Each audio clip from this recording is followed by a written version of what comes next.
pamin ke mang khulin simte kahin san nila som na segi Chavang Kut ahung naitoh lhonin KukiInpiUSA President USA Sir.Paolen Kipgen Chavang Kut USA ke manca ding dan chom cha message say piule ke pamin te USA ang mipiten KukiInpiUSA President ngani hendo yalan ka kipain tuni janin lam kai hole mipite kitun na le kitu khom am jing ji in imasal jing bin inam piu jong akhang to jing ne he e ho chikim cha te aringa ki panani khu Chavang Kut ang nei to hanin America chikim cha te USA da bon cha bin KukiInpiUSA best wish kan bolen Chavang Kut ni khu hi nan sung chiwa ki pana Chavang Kut hitahan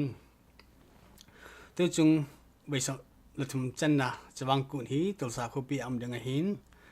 tulsa khopi a lam kai hole bp10 veni jen ki jama Chavang Kut nei la pi jeun KukiInpiUSA ka ki panaw kan phongun ka he tukum kut ki man ding dan acham lamin ke man hin simlang ka te November tarik thuma pana November tarik nga chan heding hin November tarik thumni chu lon kim heding tarik lini chu gol nup ja chom chele len khom tanom ta man khom ding hin chele November nga ni chu main Chavang Kut ni hung heding an he chief guest aku kinila pd win Dr. Sarkai Jongloi India pen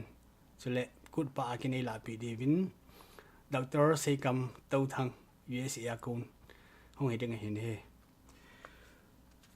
tu chung Chavang Kut hi nom le ding hin hi chun America skim cha te USA da bon chavin hongun inam pon chiu ta lang hitin ki pa le thanom ta in inam piu choi sang hitin sani la som na segi Chavang Kut hi tulsa khopia ki pa le thanom ten mang khom chiu hite koi ta bang gampa ma ku na USA hung kholjin im kha wa hi jong le tulsa khopia Chavang Kut nom ta mang khom dingin ka hin ti mo be ka ki pa e khaile lam kai pwa ko na kut message ngai ta ngal hatawin je chun ibon chawa ik jaw kim chi diwin kinama me